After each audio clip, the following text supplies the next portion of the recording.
Good morning, everybody. It's wonderful to be here with you this morning. My name is Afume Finato Echeribe, President and founder of Kingsgate Foundation. It's a non-profit organization I established here in the United States in 2017 that's centered on human empowerment to less privilege, which our philosophy is centered on giving voice to the voiceless. And the organization is born out of my own lived experiences, the poverty and challenges I experienced growing up, which have shaped the man I have become today, which struggling with my siblings, with my father who was a petty butcher, which I know some of you here shares in my own story, in my own journey. And my mom, who could not read and write. Growing up was tough. It was difficult. But one thing, because I believe in my own philosophy of life, is that life is like playing a relay. You are born into a family and you're invited to, take that family into a new stage and hand the baton over to the incoming generation. And that's why we have gathered here today, the National Association of University Students, to deliberate, to think about the future. Because Robert Kennedy once says that what we live is in a revolutionary world and young people must take the lead. Why did he say young people to take the lead? Because the challenges of now is your reality. It's your responsibility to engage both on democratic process and also community organizing and community building to develop solutions to the challenges of your time. And that's why whenever I have opportunity, I'll speak to young people. I made them to understand that you cannot accept the philosophy which I saw you guys wrote here, that youth are the leaders of tomorrow.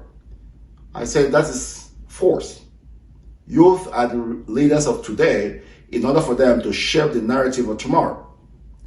Because you are a man of your moment. And for you to shape the narrative of tomorrow, you cannot afford to stand by the sideline of history. Just like your objective says, that your objective is centered on desires for equality, justice, good governance, qualitative education, and all that brings national development. And as an institution of learning, for ESUD to become a global community, ESUD must rise above herself, reaching out to other institutions of learning around the world, building partnership, and doing the exchange program. And also assembling. You don't have to wait for the state government to help you to raise funds to transform the university. You can organize yourself.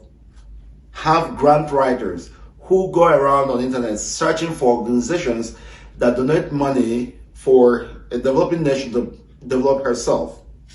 Because we cannot allow Western world to solve the problem of Africa or the problem of Enugu State. Why this institution is called Science and Technology is because we believe that you, all of you, here can save our community by thinking out and looking into the challenges of our community and see how we can help to solve our problem.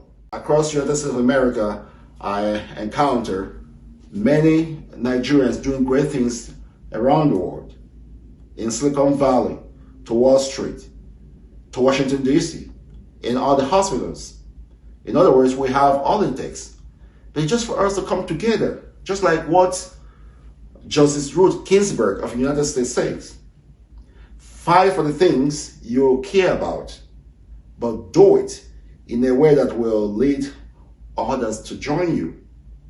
And she went further to say, knock on closed doors, hold it open, so that others can come in. Those doors that have been closed for your mom, for your dad, for your ancestors, and even for yourself.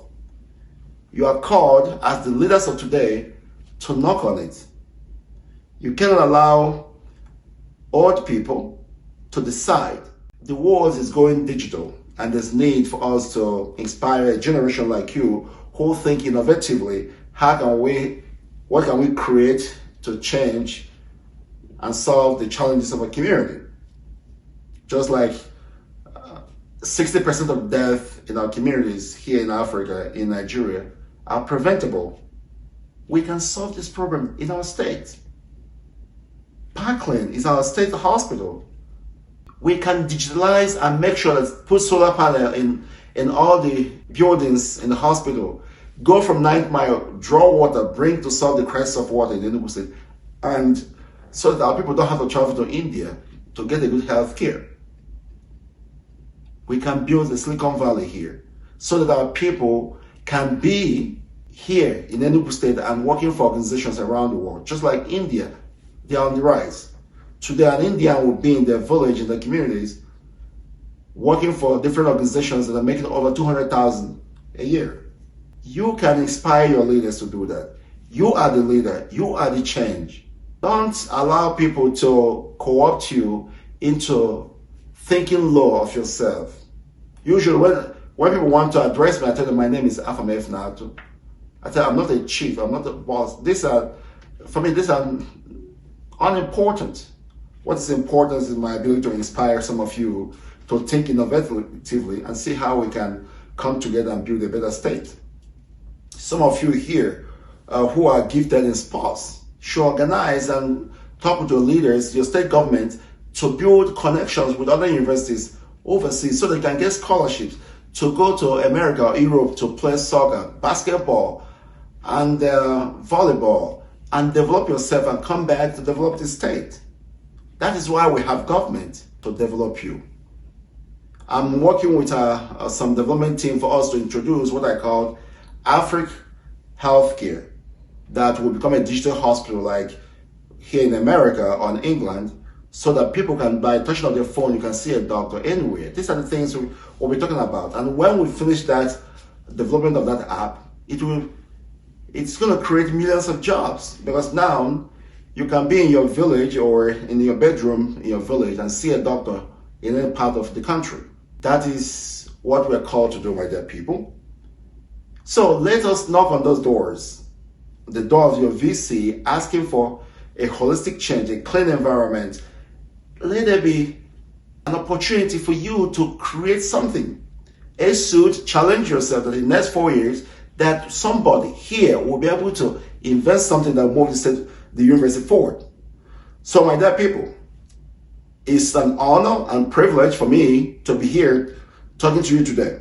And I wish you good luck in your deliberation. And as you leave this auditorium today, know that you are the leader of today in order for you to shape the narrative of tomorrow. Thank you so much. God bless you. God bless ESUT.